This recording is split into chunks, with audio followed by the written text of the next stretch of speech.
What happens when an 8-year-old child says something in court that silences everyone and brings them to tears?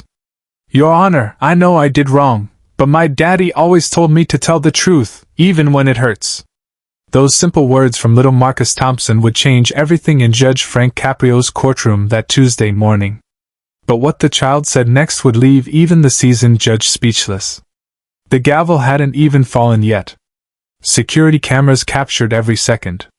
Marcus stood barely tall enough to reach the defendant's podium, his small hands gripping the wooden edge, eyes wide with fear and determination.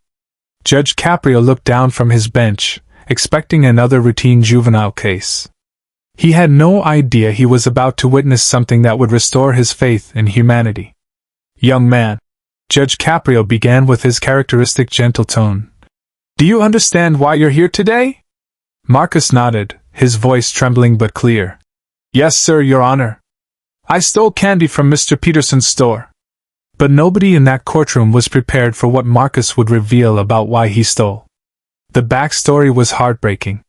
Marcus Thompson, 8 years old, had been caught stealing a Snickers bar from Peterson's corner store in Providence. The store owner, Jim Peterson, could have let it slide. Could have called the parents. Instead, he pressed charges. Kids need to learn, he told police. Now Marcus stood before Judge Caprio, who had built his reputation on combining justice with compassion. The Providence Municipal Court had seen thousands of cases walk through its doors, but something about this child's presence felt different. Judge Caprio studied the case file. Single mother working 2 jobs. Father deployed overseas. Family struggling to make ends meet. But those were just numbers on paper. What mattered now was the truth. Marcus, Judge Caprio said, leaning forward, I want you to tell me exactly what happened. And remember, in my courtroom, we always tell the truth. What Marcus said next would shatter every assumption everyone had made about this case. Your Honor, Marcus began, his voice getting stronger. I was walking home from school when I saw the candy. I knew it was wrong, but... He paused, looking directly at Judge Caprio. My little sister Emma hasn't eaten anything sweet in 3 months. Mom said we can't afford treats anymore since Daddy went to Afghanistan. The courtroom fell silent. Judge Caprio felt something tighten in his chest. I thought maybe if I took just one candy bar, I could break it in half and share it with Emma. She always shares her lunch with me when I forget mine. Nobody expected what Judge Caprio did next. The veteran judge, who had presided over tens of thousands of cases, slowly removed his glasses and set them on his bench. His eyes, usually stern but fair, began to glisten. Marcus, he said quietly, look at me, son. The boy lifted his head, expecting punishment, expecting justice to fall like a hammer. Instead, Judge Caprio stood up from his bench, something he rarely did during proceedings, and walked around to where Marcus stood. Subscribe now and comment what you think Judge Caprio should do, because what happens next will completely change how you view justice. Son, Judge Caprio said, kneeling down to Marcus's eye level, you did something wrong. Stealing is never right, no matter the reason. Do you understand that? Yes, sir, Your Honor. I know it was bad. But, Judge Caprio continued, do you know what's not wrong? Loving your sister. Wanting to take care of your family. That's what good men do. The courtroom was dead silent. Spectators leaned forward. Court reporters paused their typing. Even the bailiff, a hardened 20-year veteran, felt his throat tighten. Judge Caprio reached into his wallet and pulled out a $20 bill. This is not a fine, Marcus. This is for you to buy candy for Emma. But I want you to go back to Mr. Peterson's store and pay for what you took. Can you do that? But Marcus's response would prove why Judge Caprio's approach to justice was so revolutionary. Instead of jumping at the money, Marcus stepped back. His small face scrunched up in concentration, wrestling with something far beyond his 8 years. Your Honor, he said slowly, my daddy always told me never to take money from strangers. And he said if I do something wrong, I have to make it right myself. Judge Caprio froze. In 30 years on the bench, He had never encountered such moral clarity from someone so young. "What do you think would make it right, Marcus?" The boy thought for a moment, then said words that would echo through that courtroom for years. "Can I work for Mr. Peterson? Maybe sweep his store or carry boxes? I'm small, but I'm strong. My daddy taught me that honest work fixes dishonest mistakes." The silence that followed was broken by something no one expected. Jim Peterson, the store owner who had pressed charges, stood up from the gallery. His weathered face was streaked with tears. He walked to the front of the courtroom, his footsteps echoing in the absolute quiet. "Your Honor," Peterson said, his voice cracking, "I'd like to drop all charges. And Marcus, if you want to work in my store, you can start tomorrow. But not to pay for candy. To earn it." Peterson turned to address the entire courtroom. "I've been running that store for 22 years. I've called the police on shoplifters dozens of times. But I ain't never met a kid who wanted to work to fix his mistake. Most grown-ups don't even do that." But what Judge Caprio did next would become the most viral moment in courtroom history. Judge Caprio looked at Marcus, then at Peterson, then at the gallery filled with people wiping their eyes.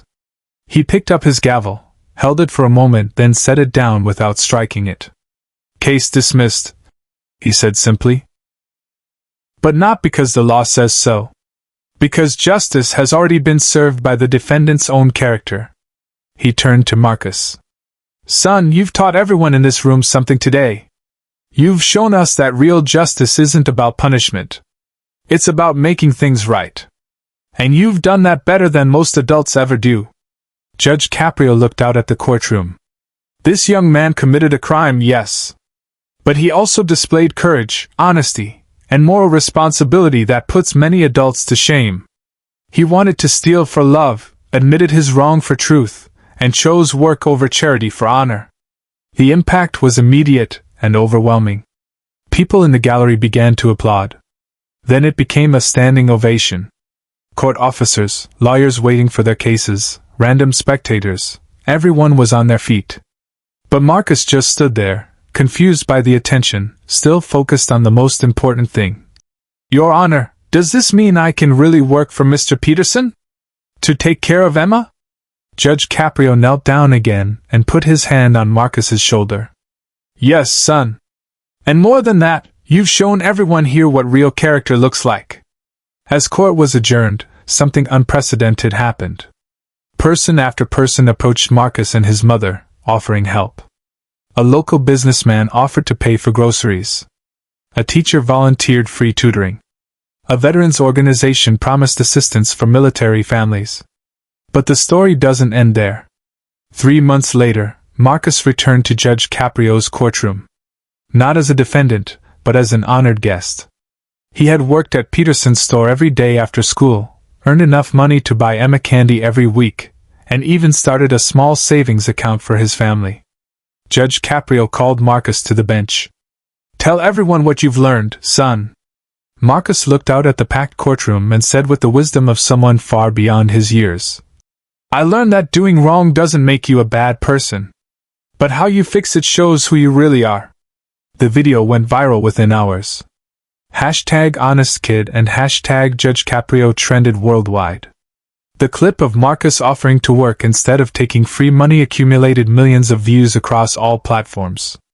Comments poured in from around the globe. "This kid has more integrity than most politicians. Judge Caprio is what justice should look like. Faith in humanity restored." But perhaps the most meaningful response came from Marcus's father, who called from Afghanistan after seeing the video. "Son, you made me prouder than any medal ever could." Share this video if you believe in second chances and comment if you think more judges should follow Judge Caprio's example, because this story proves that sometimes the smallest people teach the biggest lessons.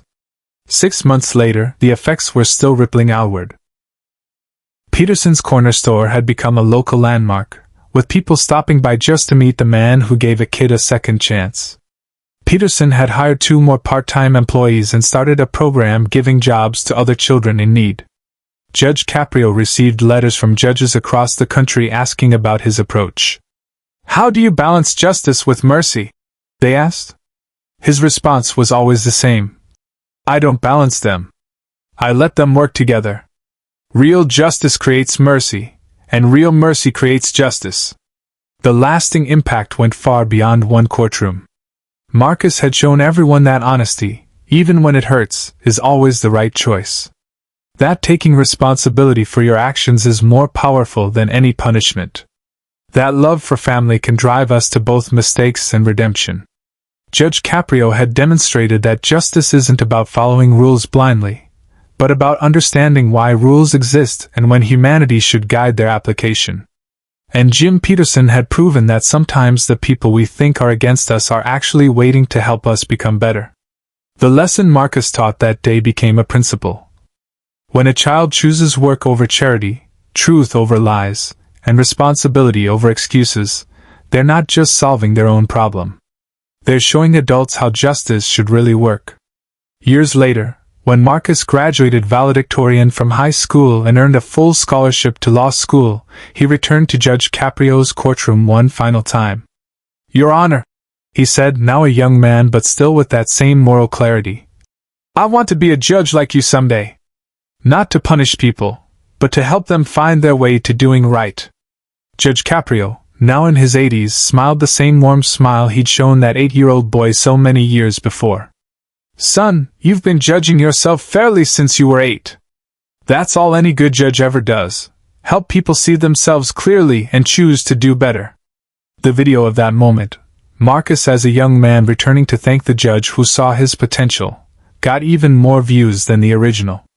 Because it proved that when we treat people with dignity and give them the chance to show their character, they don't just meet our expectations. They exceed them. But the ripple effects of that 8-year-old's honesty had only just begun. Within weeks of the video going viral, something unprecedented started happening in courtrooms across America. Judges began implementing what legal scholars called the Caprio Protocol, an approach that prioritized understanding over punishment, character development over condemnation. Judge Sarah Martinez in Los Angeles was the first to formally adopt the method. After seeing how Judge Caprio handled that case, she explained to reporters, "I realized we've been missing the human element in justice. We've been so focused on punishment that we forgot about transformation." Her courtroom started seeing remarkable changes. Repeat offenses dropped by 67%. Community service completion rates soared to 94%.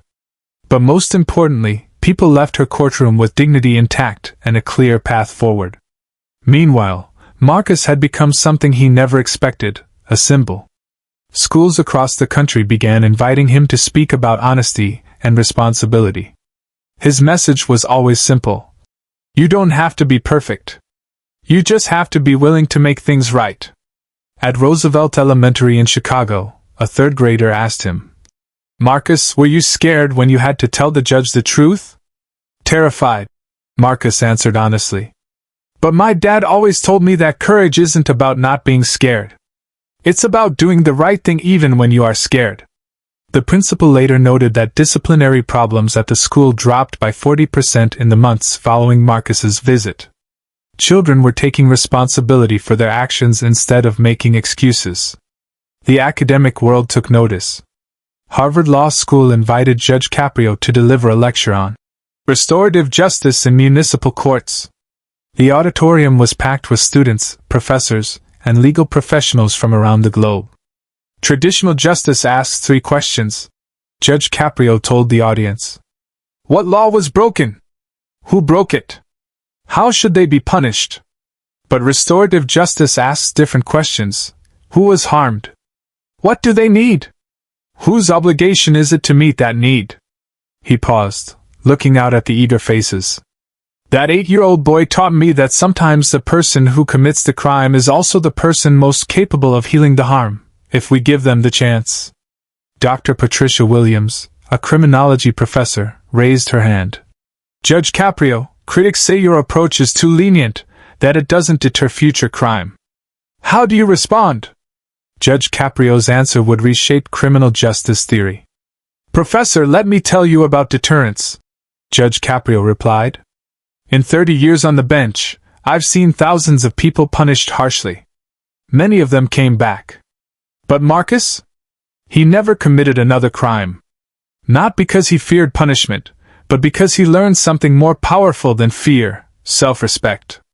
He continued, "Fear-based deterrence assumes people are fundamentally bad and need to be controlled. Character-based deterrence assumes people are fundamentally good and need to be guided. The statistics from courts using restorative approaches prove which assumption is correct." The lecture was recorded and became required viewing in over 200 law schools worldwide. But perhaps the most surprising development came from an unexpected source. Jim Peterson, the store owner who had originally pressed charges, found himself thrust into the spotlight. Media outlets wanted to know about the man who had shown mercy to a child.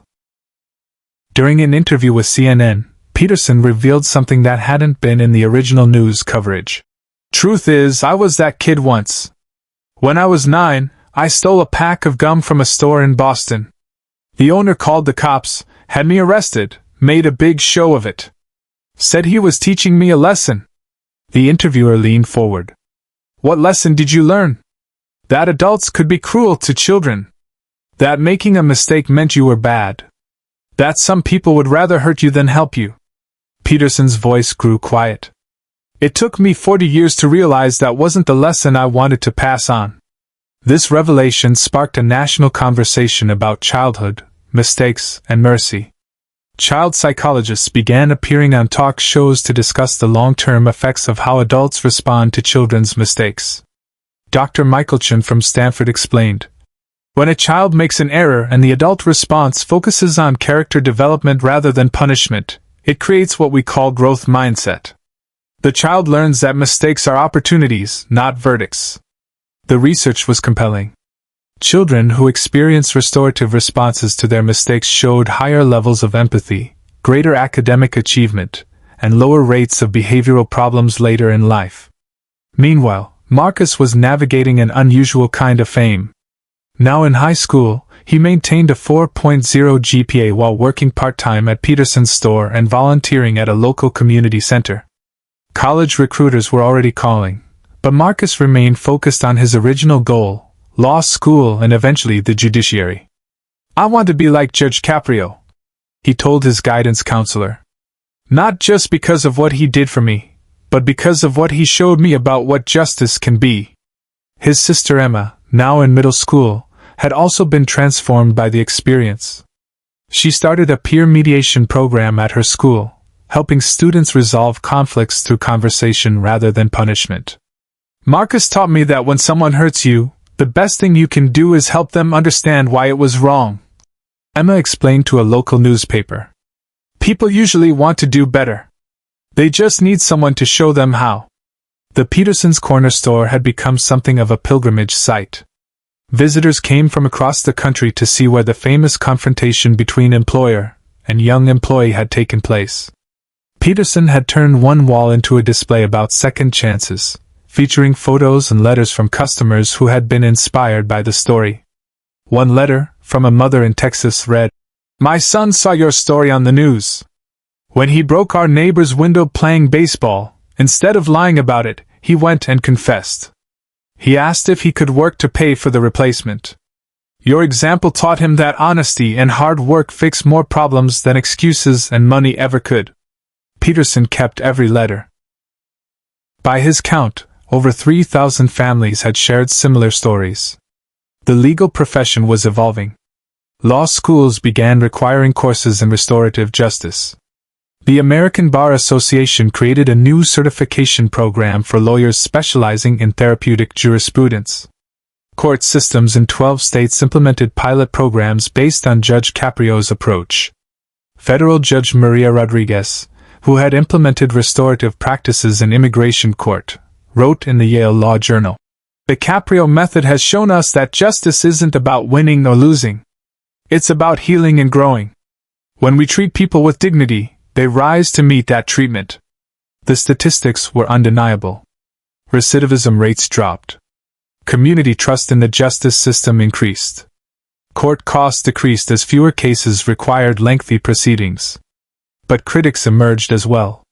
District Attorney Thomas Bradley of Suffolk County published an op-ed in the Washington Post titled, "The Dangers of Therapeutic Justice." he argued. While Judge Caprio's approach may work for candy theft, what happens when we apply it to serious crimes?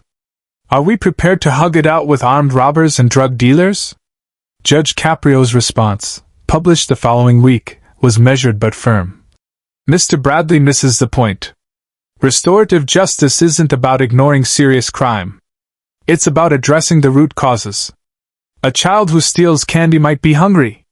An adult who robs stores might be desperate. Understanding why doesn't excuse the action, but it gives us tools to prevent recurrence. The debate raged in legal journals, talk shows, and social media for months. 5 years after the original incident, Marcus graduated as valedictorian. His speech brought the story full circle. When I was 8 years old, I made a mistake. I could have been defined by that mistake for the rest of my life. Instead, I was defined by how I chose to fix it. That's the difference between punishment and justice. In the audience, Judge Caprio wiped tears from his eyes. Jim Peterson beamed with pride. Emma cheered louder than anyone. Years later, when asked about his legacy, Judge Caprio always returned to the same theme. I didn't change that boy's life. He changed mine. He reminded me why I became a judge in the first place, not to punish people for their worst moments, but to help them discover their best selves. That's what justice really means, giving everyone the chance to become who they're meant to be.